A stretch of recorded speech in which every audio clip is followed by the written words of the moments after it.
Bien le bonjour à tous, on se retrouve pour une nouvelle vidéo MotoGP. Aujourd'hui on va donc se débrief la qualif sur le circuit d'Argentine. Et avant toute chose, je vais rapidement vous parler du sponsor de cette vidéo, NordVPN. Parce que oui, NordVPN vous permettra de voir la saison 2022 du MotoGP, de la F1 et d'autres sports sans frais supplémentaires. Et NordVPN rend aussi vos données en ligne illisibles pour les autres. Ça va vous protéger de votre navigation des cybercriminels et de la surveillance en ligne avec une sécurité du coup sur tous vos appareils. Vous avez donc de nombreuses fonctionnalités, mais ce qui est intéressant vraiment pour nous, c'est l'accès au réseau internet mondial qui va vous permettre entre autres de voir la F1 et le MotoGP. Et pour ça, rien de plus simple, vous avez juste à télécharger l'application, dedans à vous connecter sur un serveur en Belgique et ensuite sur internet à aller sur le site de la RTBF. Pour ceux qui auraient un petit peu peur d'être perdus, dans la description, vous avez un tuto qui vous montre étape par étape comment ça marche pour que ce soit un petit peu plus clair pour ceux qui sont un petit peu perdus sur internet. Avec mon lien qui est en description, vous avez une remise exclusive, donc n'hésitez pas à aller passer un petit coup d'œil. Surtout que je vous rappelle que vous avez une garantie satisfait ou remboursé de 30 jours, donc pourquoi pas essayer. Donc bref, je remercie bien sûr tous ceux qui iront cliquer sur le lien, ça permet bien sûr de soutenir la chaîne.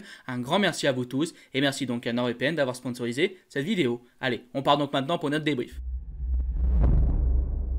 Bon, je vais essayer de passer très rapidement pour les problèmes de la catégorie MotoGP, mais aussi pour le Moto3 et Moto2, à cause d'un souci avec un avion de la Dorna. Il y a eu du coup pas mal de retard et on a vu donc la journée du vendredi annulée. On a donc vu la FP1 et la FP2 la journée du samedi, c'était quand même très particulier. Une journée bien chargée. Du coup, bah là, je vous tourne la vidéo à 23 h. Je me donne pour vous, les gars, clairement, je me donne pour vous, donc n'hésitez pas à lâcher un petit like. Mais bref, du coup, on va donc faire rapidement, voir rapidement le classement combiné de la FP1 et donc de la FP2 pour les places qualificatives en Q2. Les 10 pilotes qui se sont donc directement qualifiés sont Aleix Espargaro, Maverick Viñales, Jack Miller, Fabio Quartararo, Brad Binder, Alex Rins, Joan Mir, Jorge Martin, Johan Zarco et 10e, Luca Marini. Et hors de ce top 10, il y a eu quand même pas mal de déceptions, comme par exemple Miguel Oliveira 11e, ou encore Francesco Bagnaia 12e, ou Pol Espargaro 17e, bref, pas mal de pilotes exclus de ce top 10, qui sont pourtant normalement des cadors, j'ai envie de dire, des hommes forts, en tout cas qui devraient être normalement dans ce top 10. Bref, avec ces essais, on a pu donc voir clairement Aprilia en très grande forme, une Ducati un petit peu mitigée, une Yamaha clairement toujours menée par Fabio Quartararo, une Suzuki dans la moyenne, bref, pas mal de choses intéressantes, une KTM qui a bien fonctionné. Donc bon, on passe donc maintenant à notre Q1. Et avec tous ces pilotes rapides, Enea Bassini, Francesco Bagnaia, Pol Espargaro, Nakagami qui avait été annoncé, malheureusement pas disponible pour ce Grand Prix à cause du Covid, a eu un test négatif juste à la fin et a pu donc être présent. Ça c'était quand même assez intéressant. Je vous rappelle aussi du coup qu'il a été premier lors de la FP1. Nakagami il revient comme ça, il a pris un avion à fond, hop, premier de la FP1. Nickel Nakagami. Mais bref, malheureusement ça s'était compliqué un petit peu en FP2 et il était donc en Q1.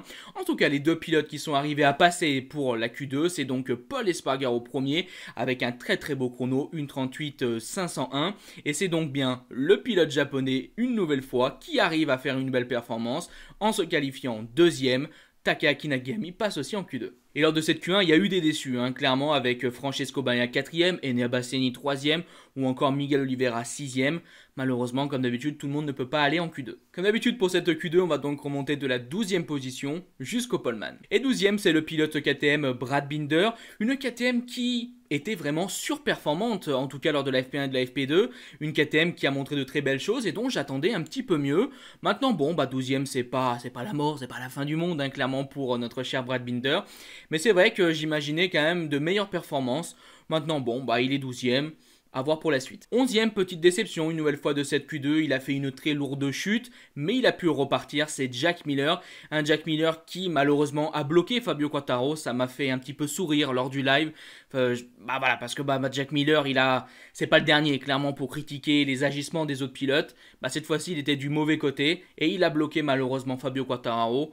On verra un petit peu comment cette histoire se terminera, j'espère d'une manière propre, que la bataille se fera sur la piste et non pas dans les médias.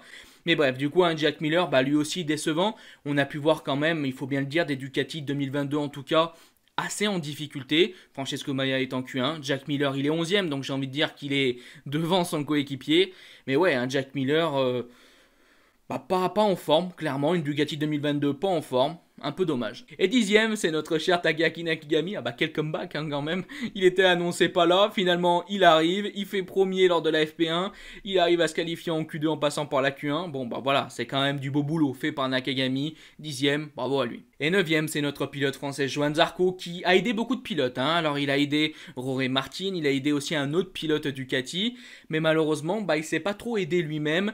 9e, j'ai envie de vous dire que c'est quand même une belle position et c'est quand même un beau classement pour Johan Zarco. Alors bon, c'est pas exceptionnel mais ça reste positif. Maintenant, c'est toujours le même problème, le même souci avec Johan Zarco et la même interrogation. Qu'est-ce que ça va donner pour son départ? Parce que bon, bah t'as Marquez, il part 9e, je m'inquiète pas. Johan Zarco, bon, on verra ce que ça va pouvoir faire demain. Comme je l'ai dit en live, la ligne droite est assez courte par rapport à la grille de départ. Donc on peut imaginer quand même un Johan Zarco qui, je l'espère, perdra pas trop de position. Et peut-être que c'est aujourd'hui qu'il va trouver quelque chose et qu'il va nous faire un départ du feu de Dieu. Hein. Je pense que c'est ce qu'on espère tous, en tout cas pour Johan. Donc ouais, 9ème c'est pas mauvais, mais maintenant, bah, si Johan Zarco rate son départ, ça risque d'être difficile. 8ème c'est Johan Mir et 7ème c'est Alex Rins. Je fais un petit point sur les deux pilotes Suzuki qui ont été globalement toujours dans ce genre de position. Elles sont là, les Suzuki. Elles n'ont pas été mauvaises, elles n'ont pas été incroyables. Elles sont dans la moyenne, globalement. Un petit peu comme souvent je dis avec l'Aprilia d'Aleix Espargaro. Elles sont dans la moyenne, les deux Suzuki. Comme d'habitude, ils sont pas incroyables en qualification. Maintenant, il faudra voir en course hein, pour les deux pilotes Suzuki. Là, je pense qu'ils peuvent clairement tirer leur épingle du jeu. Et 6ème, petite déception quand même, c'est Fabio Quartararo. Alors oui, 6ème c'est une belle position, il est en 2ème ligne, Fabio Quartararo, il a fait le job, mais je pense qu'il pouvait réaliser quand même une meilleure pole position. Et 6ème c'est Fabio Quartararo, et oui, je suis un petit peu déçu, je pense franchement que Fabio Quartararo pouvait faire un petit peu mieux. C'est dommage, peut-être une 3ème, 4ème place. Mais bon, bah Fabio Quartararo, comme je vous l'ai déjà dit, il a été gêné un peu par Jack Miller, ça n'a pas facilité sa qualif.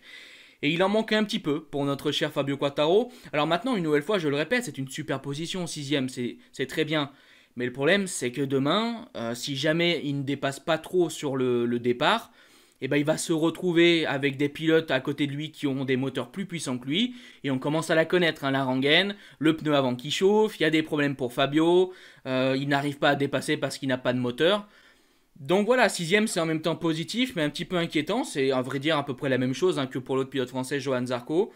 Donc bien évidemment que Fabio Quartararo peut faire de très belles choses et je pense que ce week-end il a le rythme pour aller jouer devant, clairement. Maintenant, bah, si devant lui il a des pilotes qui vont 3 fois plus vite que lui, ça va être compliqué pour dépasser. Je vous rappelle qu'une nouvelle fois sur ce circuit, on a vu un Fabio Quartararo avec la pire vitesse de pointe, il est dernier en vitesse de pointe. Donc bon, ça rassure pas pour les dépassements hein, pour Fabio. Maintenant, il a un meilleur rythme, donc on verra bien ce que ça pourra faire demain. Et 5ème, c'est déjà l'une des premières très belles surprises, c'est Maverick Viñales, le pilote Aprilia qui se classe 5ème. Un Viñales qui a été ultra performant aujourd'hui, il était 2ème lors des essais. Ah non, mais Viñales, je sais pas, aujourd'hui il a trouvé quelque chose, peut-être que c'était son circuit, c'est sa machine. Il y a eu un déclic pour Maverick Viñales qui s'est fait en Indonésie et on l'a vu directement ici en Argentine. Hein. Un Maverick Viñales extrêmement impressionnant, j'ai envie de dire un Maverick Viñales bluffant. Bon, maintenant, lui, on sait que les courses, c'est encore une autre histoire. Mais bon, le job est déjà à moitié fait, c'est quand même très positif. Et 4ème, c'est le pilote qui est passé par la Q1, Pol Espargaro. Un Pol Espargaro qui a superbement bien réussi cette Q2. Parce qu'il faut quand même rappeler que Pol Espargaro n'a fait qu'un run dans cette Q2, 2 pour les autres pilotes, parce qu'il n'avait tout simplement pas assez de pneus. Les pneus, il les avait passés en Q1. Donc bon, bah Pol Espargaro, il va chercher le 4ème meilleur temps. On voit que la Honda était clairement en forme hein, ce week-end, ça fonctionnait bien. Donc ça fait juste plaisir, Pol Espargaro 4ème, le job est fait. Allez, on tape donc maintenant notre deuxième grosse surprise de ce week-end, Luca Marini, 3ème en première ligne. Alors ça vient de nulle part, je ne m'y attendais absolument pas. Ah, Luca Marini, mais quelle performance et quel chrono, parce que je vous l'ai dit, et ça va faire un petit peu tâche à ce que je vous ai dit précédemment, que la Ducati 2022 était un petit peu en difficulté, mais Luca Marini, lui, a aussi une Ducati 2022 et a surperformé. Alors du coup, bah juste on a le sauvé, on se dit c'est incroyable, qu'est-ce qui se passe dans le team usine pour Jack Miller et Francesco Bagnaia?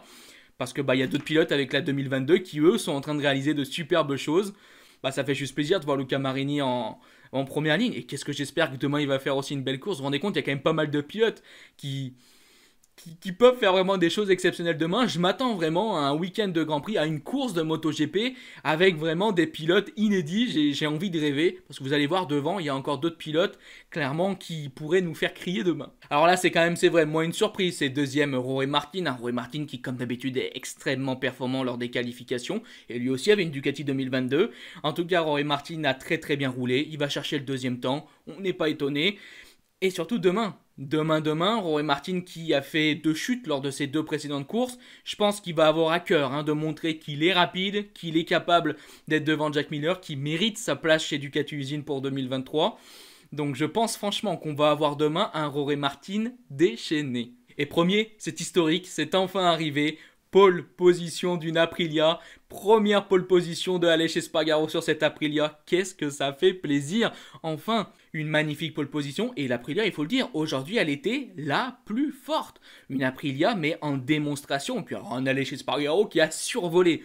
Alors comme d'habitude, demain la course c'est autre chose, et je pense que ça va peut-être être compliqué pour Aprilia et Aleix de jouer la victoire. Ça fait plaisir de voir que Aprilia est en train réellement de remonter, de faire des choses de fou, Ouais, c'est génial. Juste franchement, j'ai vraiment particulièrement aimé moi ces qualifications. Je les ai trouvées vraiment exceptionnelles et j'ai vraiment vibré jusqu'au bout. Un grand bravo à Aleix Espargaro, il a été très fort aux essais, très fort du coup en qualification. Maintenant, il faut terminer ce week-end en étant très fort en course. Donc voilà, maintenant on termine donc avec mon pronostic. Je vous rappelle que c'est pas du tout un pronostic professionnel ou quoi que ce soit. C'est juste ma petite vision pour demain. Moi je pense quand même si j'ai hâte et j'espère voir Aleix Espargaro gagner, je pense que c'est Rory Martin qui va aller prendre la première position. Deuxième, je verrai bien un petit Aleix Espargaro. Et troisième, je vois une mini remontée de Fabio Quartararo. Voilà, ça va être mon podium demain. Rory Martin, Aleix Espargaro, Fabio Quartararo. Et j'espère clairement qu'on va vivre une superbe course. Donc voilà, pour moi, c'était ce débrief un petit peu rapide. Ça a été très compliqué avec les horaires. Là, pour vous dire, il est 23h22 et j'ai encore tout le montage à faire et tout. Donc bon, situation pas très simple, ces horaires pour le Grand Prix d'Argentine, mais on essaie de faire avec. Donc bon, j'espère quand même que cette vidéo vous a plu. Et si elle vous a plu, n'hésitez pas à la liker, partager, commenter. Je dis bye bye les potes. Ciao.